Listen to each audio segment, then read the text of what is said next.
এদিকে বরগুনায় থেমে থেমে হচ্ছে বৃষ্টিপাত। পায়রা, বিষখালী ও বলেশ্বর নদীর পানি বৃদ্ধি পেলে বেড়িবাঁধ ভাঙার আতঙ্কে দিন কাটছে নদীপাড়ের মানুষের। বৈরী আবহাওয়ায় ইলিশের ভরা মৌসুমে মাছ ধরা বন্ধ রেখে উপকূলে ফিরে আসায় চরম লোকসানের মুখে পড়েছেন হাজারো জেলে। এদিকে গতকাল হওয়া ট্রলার ডুবিতে নিখোঁজ 2 জেলেকে এখনও উদ্ধার করা সম্ভব হয়নি। এ নিয়ে আরও জানাতে বরগুনা থেকে যুক্ত হচ্ছেন সুজন আকন।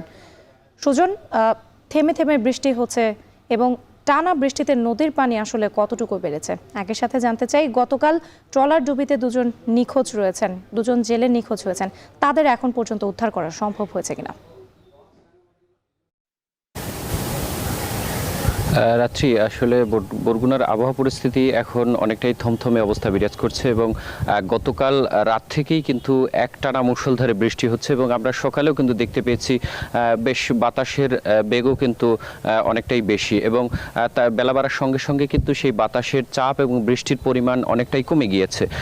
এরপরে আরেকটি বিষয় জানিয়ে রাখি যে মূলত গত 3 দিন আগে যে একটি ট্রলার ডুবির ঘটনা ঘটে বরগুনার তালতলির, সেই ট্রলার ডুবির কিন্তু সেই ট্রলারটিতে মূলত 18 জন জেলে নিয়ে এই ট্রলারটি ডুবে যায় এবং পরবর্তীতে 16 জনকে 2টি স্থান থেকে কিন্তু তাদের উদ্ধার করে পটুয়াখালীর মহিপুর বন্দরে তাদের উদ্ধার করা হয় এবং তারা এখন অনেকটাই সুস্থ রয়েছে। তবে এখন পর্যন্ত 2 জন যে জেলেকে এখন পর্যন্ত খুঁজে পাওয়া যায়নি এবং জেলা ট্রলার মালিক সমিতির সভাপতির সঙ্গে আমি কথা বলেছি এবং ট্রলার মালিকের সঙ্গে আমি কথা বলেছি। তারা যেমনটি জানিয়েছে যে জেলা ট্রলার মালিক সমিতির পক্ষ থেকে কিন্তু 4টি ট্রলার এখন পর্যন্ত তাদের উদ্ধারের জন্য তারা অভিযান অব্যাহত রেখেছে এবং কোস্টগার্ডের পক্ষ থেকেও কিন্তু তাদের অভিযান কিন্তু এখনো অব্যাহত রয়েছে। এবং আরেকটি বিষয় জানিয়ে রাখি যে মূলত 3 দিন আগে কিন্তু বরগুনার যে তালতলির শুভ সন্ধ্যা সমুদ্র সৈকত, সেখানেও কিন্তু এই উত্তাল নদী কিংবা সমুদ্র এই অবস্থায় কিন্তু 5 জন যে পর্যটক তারা গোসল করতে নেমেছিলেন, সেখানে কিন্তু একজন পর্যটক নিখোঁজ ছিল।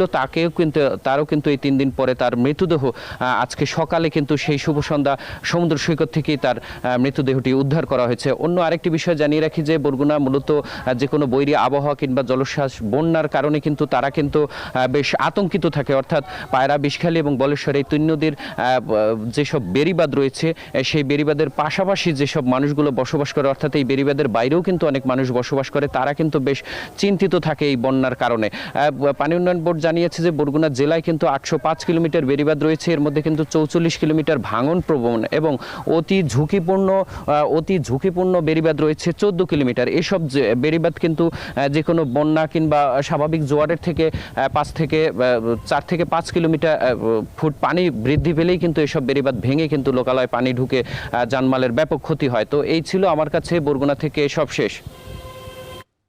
বরগুনায় থেমে থেমে বৃষ্টিপাত হচ্ছে, এ নিয়ে বিস্তারিত জানাতে যুক্ত ছিলেন সুজন আকন।